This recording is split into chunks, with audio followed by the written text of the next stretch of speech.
നമുക്കിന്ന് ചോറിനും ചപ്പാത്തിക്കും പുട്ടിനും ഒക്കെ ഒപ്പം കഴിക്കാൻ പറ്റിയ ഒരു ചെറുപയർ കറി എങ്ങനെ ഉണ്ടാക്കുന്നത് നോക്കാം. വളരെ സിമ്പിളാണ്. മുമ്പ് ഞാൻ തേങ്ങ അരച്ച് വെച്ച ചെറുപയർ കറി ഉണ്ടാക്കി കാണിച്ചിട്ടുണ്ട്.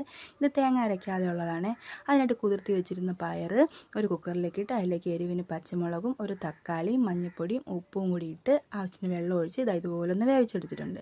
ഇനി അതവിടെ ഇരിക്കട്ടെ. ഇനി ഒരു പാത്രം ചൂടാക്കാൻ വെച്ച് അതിലേക്ക് എണ്ണ ഒഴിച്ചു കൊടുത്ത് എണ്ണ ചൂടായി വന്നപ്പോൾ കടുകിട്ട് പൊട്ടിച്ച് പിന്നെ അതിലേക്ക് നമ്മൾ 1/2 ടീസ്പൂൺ ജീരകം കൂടി ഇട്ട് കൊടുക്കുന്നുണ്ട്. പിന്നെ 2 വറ്റൽമുളക് മുറിച്ചതും കറിവേപ്പിലയും പിന്നെ 2-3 വെളുത്തുള്ളി ചെറുതായിട്ട് അരിഞ്ഞതും ഒരു ചെറിയ കഷ്ണം സവാള അരിഞ്ഞതും കൂടി ഇട്ട് നമുക്കൊന്ന് ജസ്റ്റ് ഒന്ന് ഇളക്കി കൊടുക്കാം. സവാളയ്ക്ക് പകരം ചെറിയ ഉള്ളി ആണെങ്കിലും മതി കേട്ടോ. ഇനി 1/2 ടീസ്പൂൺ മുളക് പൊടിയും കൂടി ഇട്ട് അതിൻ്റെ പച്ചമണം ഒന്ന് ജസ്റ്റ് ഒന്ന് മാറ്റി കൊടുക്കാം. പിന്നെ നമുക്ക് വേവിച്ച് വെച്ചിരിക്കുന്ന പയർ അതിലേക്ക് ഇട്ട് ചെറുതായിട്ടൊന്ന് ഉടച്ചു കൊടുക്കുന്നുണ്ട്. ഇനി പാകത്തിന് വെള്ളവും കൂടി ഒഴിച്ച് നന്നായിട്ടൊന്ന് തിളപ്പിച്ചെടുത്താൽ നമ്മുടെ അടിപൊളി ചെറുപയർ കറി ഇവിടെ റെഡി ആയിട്ടുണ്ട്. വളരെ സിമ്പിളായിട്ട് ഉണ്ടാക്കാൻ പറ്റുന്നതാണ്. ഒന്ന് ട്രൈ ചെയ്ത് നോക്കണേ. അപ്പോൾ ഓക്കെ.